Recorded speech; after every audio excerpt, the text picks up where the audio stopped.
Maya Angelou said, when you know better, you do better. I have been thinking about that space between know better and do better, and I want to have that conversation with you right after the intro.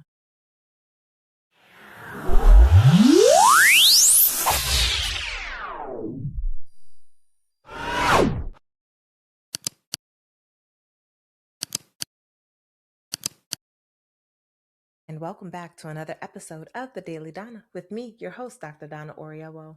I am a little bit tired today, but we are still going to rock it out. Y'all already know I'm the author of Drink Water and Mind Your Business, a Black woman's guide to unlearning the BS and healing self-esteem.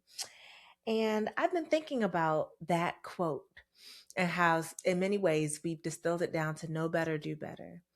And I love that, right? Like it's this thing that you don't know what you don't know what you don't know until you know it, which means that when you know something, now you do something differently simply because you know. Now I change that always in my head. Um, to when you know better, you have an opportunity to do better because knowing better does not equal doing better. Plenty of people know better, but they dang sure do not do better. And that place where you have the opportunity to do better, where you have the opportunity to apply the knowledge that you receive, I recognize that for many of us, that is opportunity without instructions. And so it is difficult to do better because we have, in many ways, the instruction manual for the before times, before the knowledge came. We have those instructions. We know what to do there.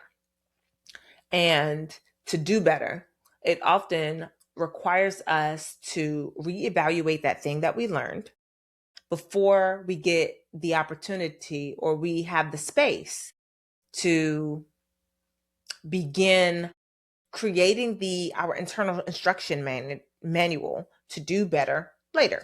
So, for example, someone told me that bleach is toxic for your clothes. And well, toxic for your clothes is crazy, but that it's no good for your clothes and that it's not good for the environment. And I was just like, well, shoot, I want my whites to be white. So what do we do here? Right? So it's like, I know better, but what am I supposed to do with that information? Absolutely nothing. I'm still going to use the bleach until I learned that you can replace it with hydrogen peroxide, right? And that hydrogen peroxide is gentle on the clothes, which means your clothes last longer. That color stay action. And it's also better for your drum in many ways because bleach is corrosive. But and it's also not a toxin inside your house that also gets to play anywhere near your skin because it's hydrogen peroxide, not bleach. So it's good for your skin, it's good for your clothes, it's good for the environment. I was just like, all right, bet. Okay, how does one implement this? Because I don't know about you, but whatever I could put on auto, I do. Right? So buying bleach, getting bleach was easy peasy lemon squeezy. It's I get that when I get the rest of these things, they're kept in these areas of the store. It was easy. There was an instruction manual that made it so that it was also rote. However, there's a space even between learning the new information and letting go of what we knew as the true information of the past. I think that what we underestimate is how emotionally connected we are to the things that we know, or why we do some of the things that we do, right? Like my mama uses Clorox, so I buy Clorox, right? There are other bleach brands outside. At least that's what I hear. But I was a Clorox girly. Why would I be buying anything other than the thing that I always grew up knowing? This thing that also makes me feel close to my mama. That makes me feel close to my family. That makes me feel like there is a sameness, there's a wholeness, it reminds me, right? It has this additional emotional connection that made it difficult to let go of. So, yes, the opportunity was there, but without the instructions of how to detach the use of bleach from my mama, from the love of my mama. And my mama's still here, y'all, right? Like, I recognize that for other people, their mamas are not here, which means the idea of separating from the things that they used in life, the things that they did make it that much more difficult to take the opportunity to build the instructions for the new behavior. This is how things go with most of the stuff, right? And we're just talking about something as innocuous as whether or not we use bleach. Let's also talk about the fact that some of us use Kotex pads because that's what your mama used. Some of us use Dawn in the kitchen, not just because it is actually the best thing on the market, but also because it is it's the thing that our mamas used, right? My mama is an Ajax woman. It took me a lot to let go of Ajax and take my butt on over to Dawn. But the point is that a lot of us use the things that we use. We have the things that we have. We know the things that we know through the context of the people that brought us here, through the people that loved us, that we loved in return. And sometimes we think that the least we can do is hold on to the tradition of that thing that they did, even when that thing hurts us, even when that thing is no longer good for us, even when that thing no longer serves us. It is hard for us to unlearn and let go of that instruction manual because it is tied to our love of them and for them. It makes it, I hope that you are able to apply this information where I'm hoping you are applying it to the larger grand scheme of things. People aren't just racist because it's beneficial to them. They're not just sexist because it's beneficial to them. They're not just colorist because it's beneficial to them. They also do it because their mama did it. Their aunties did it. Their family did it. And so it is easy to repeat the information because, number one, they still love the person who told them that nonsense. And it is difficult to feel like you're letting go of the information and not the person that you loved, especially when if the person that they loved has passed. It's even all the more difficult. That doesn't make it okay. It doesn't mean that they are okay to have done the things that they've done to harm you. It doesn't make it okay for us to do the things that we do that is harmful to us or our environment or wherever. Just because the thing has always been done doesn't mean it is a thing that should continue to be done.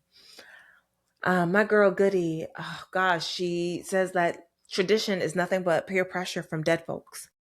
And I was just like, baby, I love the succinct way that she said that makes you think about all the ways that you are enacting something that is based off an old knowing, that you have opportunity but no instructions of implementing new knowing because you are worried that you won't know how to love, how to respect, how to feel and stay connected with people who you have let go of their ways of knowing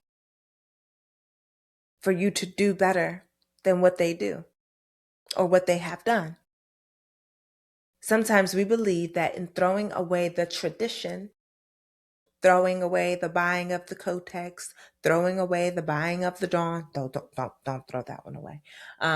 Throwing away the racism, the sexism, throwing away the dark girls shouldn't wear bright colors, throwing away all of these little things that they teach you, that you feel like they taught you from love, and that maybe they did teach you from love.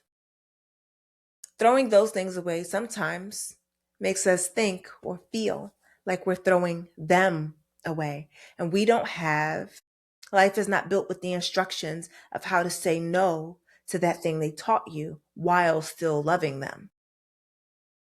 Letting go of that thing that they taught you does not come with instructions on how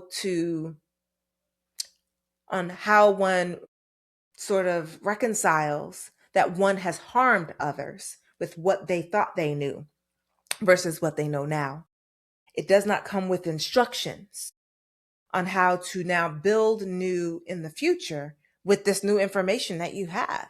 Because sometimes it's not as easy as I'm just going to go buy hydrogen peroxide in a big old bottle because I'm not buying bleach anymore. And I'm going to do the same thing. I'm just going to replace bleach with peroxide. Sometimes it's not that simple. Sometimes it's a little bit more difficult than that.